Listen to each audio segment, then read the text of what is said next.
So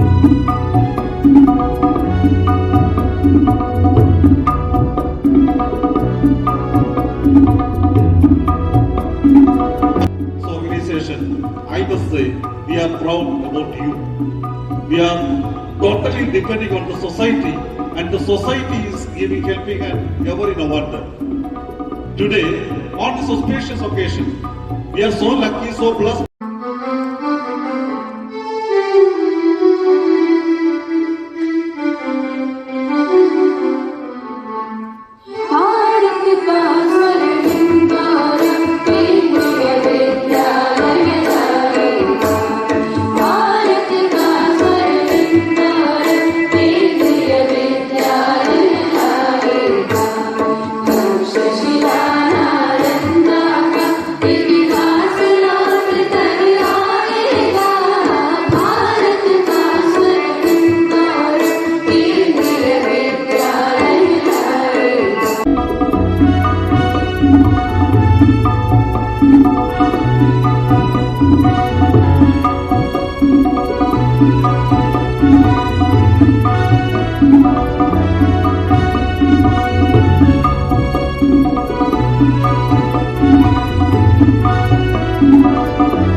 Actually, I was not knowing that. So today I was very much attracted of that. That is from today, from that point of view of your school. Because actually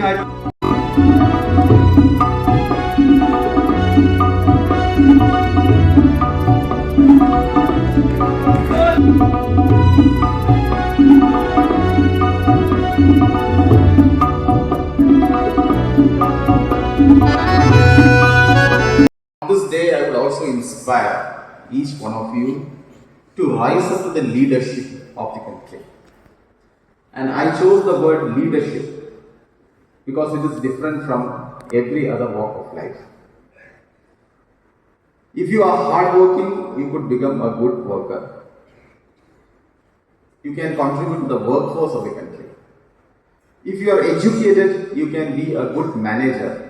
You can be a good professional, you can be a doctor, you can be an engineer.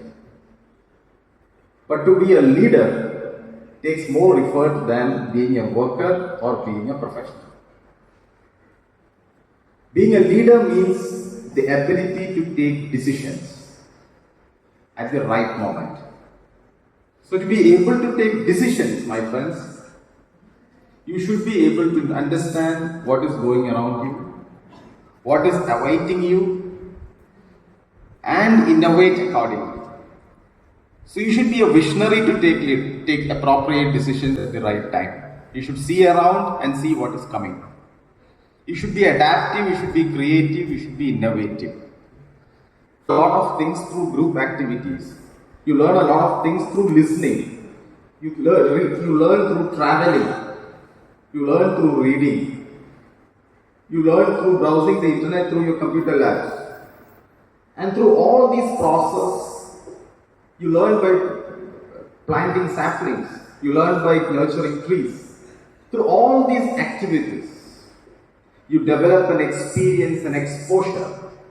And it is this exposure in the context of your education that makes you a good leader.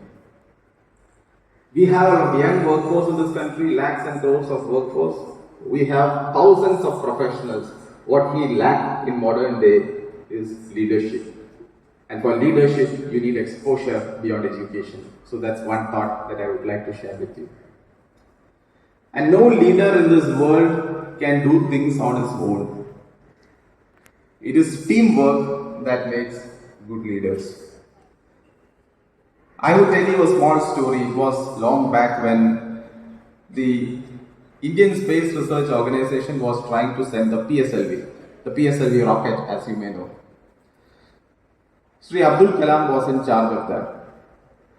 So with lot of hard work, Sri Abdul Kalam developed the first rocket. Unfortunately, it landed into the ocean.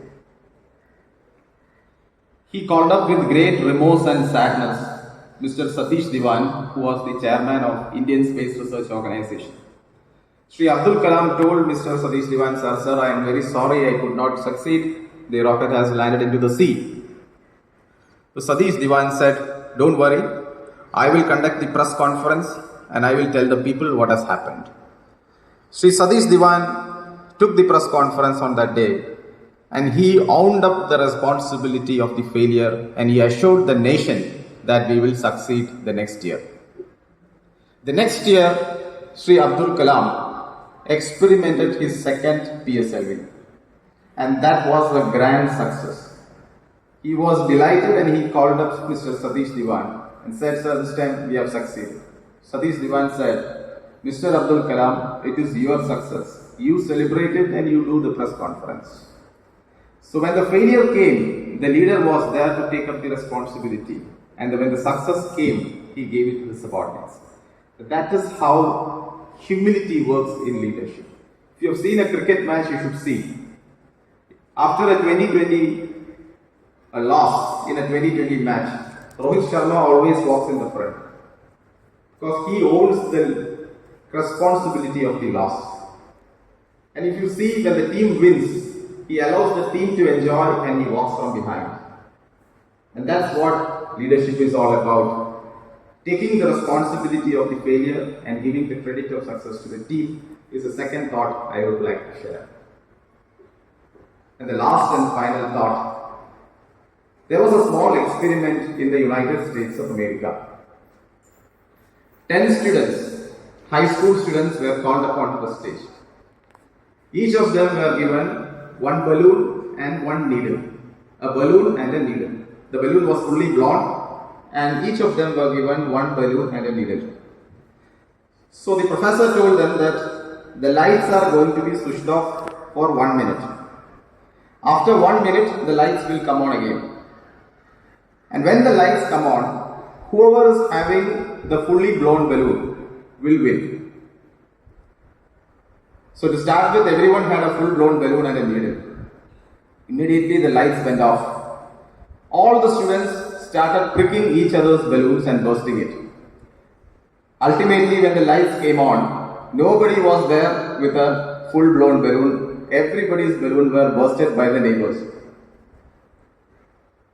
So what was the theme of the competition? Did the professor ask them to burst each other's balloon? Nobody asked them to burst each other's balloon. Had they stood still, all the 10 high school students, had they stood still holding their balloons, all of them would have won. But unfortunately, the competitive education system taught them that you have to burst your neighbor's balloon to succeed. And ultimately, what happened? All of them failed. So the thought of the day, in education, to be successful in life or to be a good leader, you need not stamp anybody or need not compete with anybody. Please compete with ourselves. Try to improve. There is scope for everyone in this world. The world is so rich and diverse. It has opportunities for all of you. And education is not competitive. Education is about self-improvement. And there is diverse resources in this world to accommodate every individual here.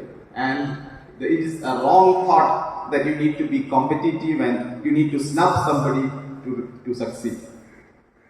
And with these three thoughts, I would urge all of you to be proud that you have been educated in a Kendriya Vidyalaya under the national fabric and have the fighting spirit in you.